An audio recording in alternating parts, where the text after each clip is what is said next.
Là, l'intérêt, c'est quoi? C'est qu'à un moment donné, il faut leur mettre un peu un coup de pied aux fesses pour qu'ils prennent une décision. Donc même si c'est pas vrai, c'est pas grave, on s'en fout.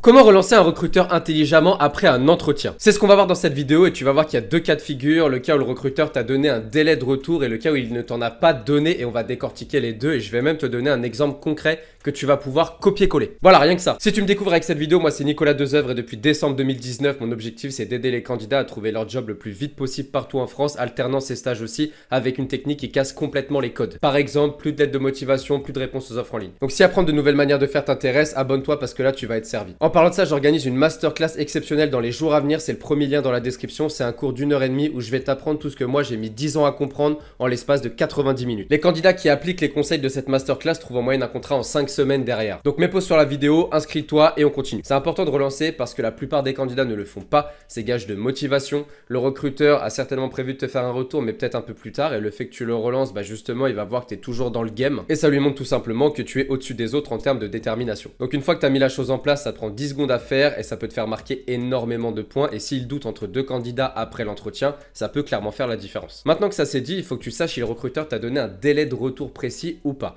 Parce que dans le premier cas, tu vas utiliser une des options et dans le deuxième cas, tu vas utiliser l'autre option s'il ne t'a pas donné de retour. Quand le relancer, s'il ne t'a pas donné de délai, c'est très simple, tu le relances grand maximum, 5 jours, 7 jours grand maximum après ton entretien. Pas plus parce que je vais te raconter une anecdote, moi ça m'est arrivé en 2017, je passe un entretien et je ne relance pas le recruteur pensant qu'il allait me faire un retour et je le relance 3 semaines après, un peu trop tard, et il me dit tout simplement qu'il m'avait oublié et qu'il avait recruté quelqu'un d'autre. Donc ça, plus jamais. Donc maintenant, relance maximum, comme je te l'ai dit, 5 à 7 jours après l'entretien.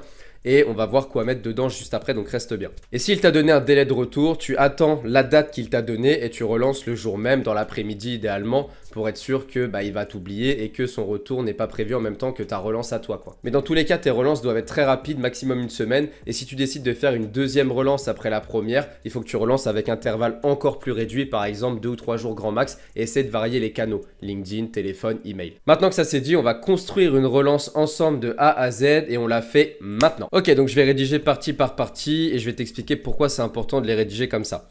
Donc, bonjour Monsieur X, je reviens vers vous suite à notre entretien du 3 mai dernier concernant le poste de chargé de marketing en alternance. Là, on imagine qu'on est le 17 mai et qu'il devait nous faire un retour au plus tard aujourd'hui.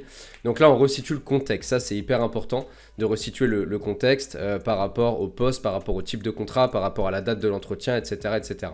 D'ailleurs, normalement, dans ta signature d'email, il est censé y avoir ta photo. Donc ça va lui permettre aussi de resituer assez facilement qui tu es. Je suis toujours aussi déterminé à l'idée de collaborer avec vous, mais sachez qu'une autre entreprise d'un autre secteur m'a donné un oui définitif avant-hier.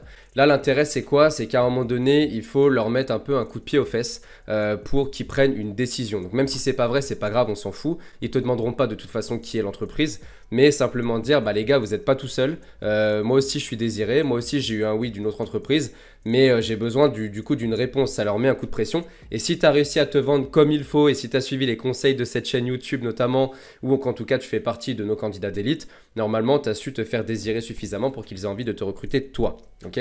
Donc ça c'est important de leur dire les gars vous n'êtes pas tout seul. En revanche il faut contrebalancer en disant je préfère largement le contenu de l'offre que vous proposez car l'émission me semble beaucoup plus en adéquation avec mon projet futur. J'aimerais savoir si vous avez pris votre décision concernant le recrutement.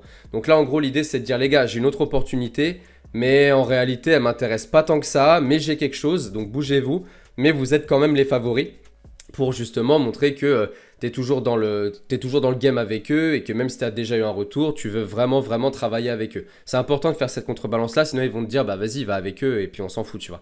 Donc vraiment hyper important. Et tu vas finir par « Je me permets de vous relancer ce jour car lors de l'entretien, vous m'aviez annoncé une date de retour au plus tard aujourd'hui. » Donc là, tu justifies le fait que tu le relances parce qu'ils ont pris un engagement qu'ils n'ont pas respecté. Tu le dis pas comme ça évidemment, mais en gros, c'est ça qui est dit. Excellente fin de journée Nicolas. Et après, tu peux même rajouter si tu veux ton 06. Voilà, tout simplement. Enfin, c'est même tu dois le rajouter. Voilà, donc tu vois qu'une relance finalement, c'est pas que bonjour, merci de me faire un retour, j'existe, mais il y a une notion d'urgence à mettre dans la tête du recruteur, une contrebalance également à effectuer pour dire que bah, c'est tes favoris, mais qu'à un moment donné, tu as besoin d'avoir un retour. Mais ça, il faut pas que tu hésites à le faire. Et d'ailleurs, il y a même un autre style de relance que tu peux faire pour mettre encore plus l'urgence que celle-ci. C'est carrément de dire, ben voilà, moi sans retour de votre part vendredi soir, je considérais ma candidature comme un refus et donc bah, j'irai avec une autre entreprise, tu vois. C'est carrément de leur dire dans le mail, je te le dis en dernière phrase, sans retour à telle date, bah en fait je considérais que ma candidature est un refus. Là c'est encore un step au-dessus, mais tu peux le tenter aussi, c'est déjà passé avec certains de nos candidats. Encore une fois, tout se joue dans est-ce que tu as réussi à te vendre suffisamment dans l'entretien pour que le recruteur ait envie de te rappeler ou pas. Ça découle beaucoup de ça en réalité.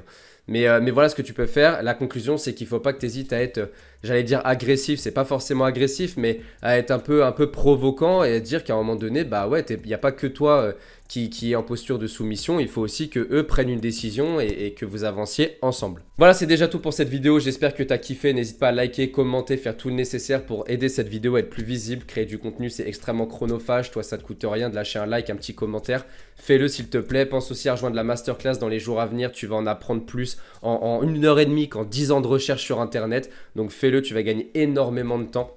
Et en attendant, je te dis à très vite pour une prochaine vidéo. Ciao.